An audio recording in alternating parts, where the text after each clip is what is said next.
When financial rules are followed, the people prosper. You can call it paradise if you want. But what happens when greed takes over, along with its friends, deception and outsourcing? The people suffer and the kingdom falls. This may not be as far away from the pages of a history book as you may think. Here to tell us all about this is Paul Craig Roberts, former Undersecretary of the Treasury for President Reagan. He joins us now from Florida. Mr. Roberts, we've heard from you before, hints about this, but now even Warren Buffett's business partner has come out with an article predicting there is no end in sight to this economy. Talk to me about this. Yes, well, I agree with him. He's correct. And I reached the same conclusion in my just published book, How the Economy Was Lost.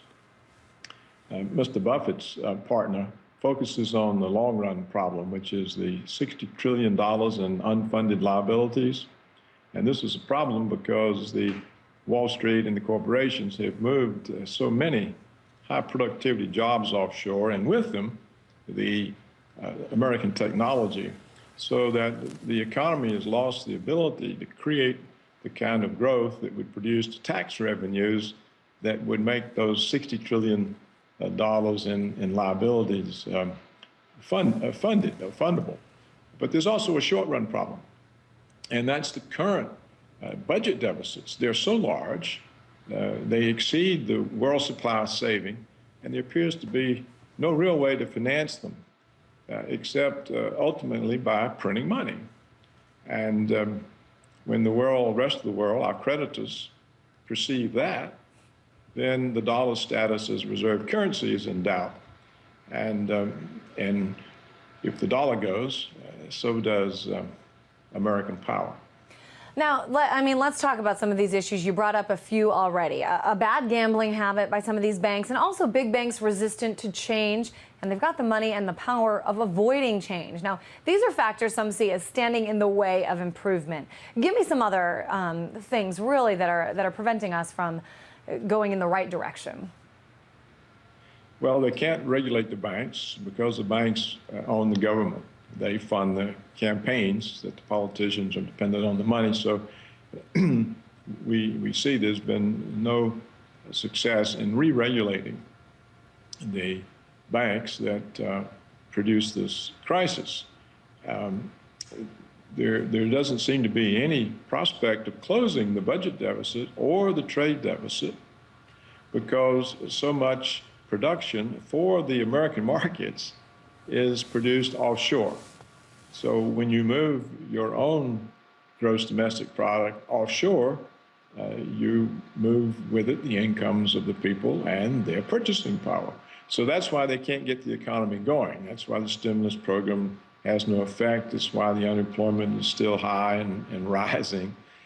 They don't address what the problems are, and the traditional remedies cannot deal with the fact that they've offshored so much of the American economy.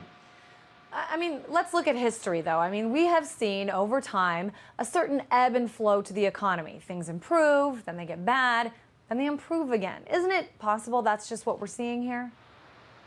No, never before has a country simply committed suicide by moving its plant and equipment and its middle-class jobs into other countries and letting them benefit from the production of the goods and services that that country consumes.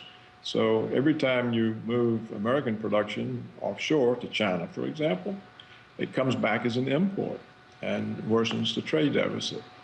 And every time you move the production of a good and service abroad, you take that job and that career away from an American, and there's no substitute jobs and careers. So this is a new phenomenon that the world has never before experienced, where a country simply says, oh, we can make a few people very rich by making everybody else very poor, simply by moving the production to the lowest cost labor sites abroad. Well, this doesn't work. So it may well be the United States will never reach the intermediate run or the long run that Mr. Buffett's business partner is concerned about. It may expire before the $60 trillion unfunded liabilities knock it over.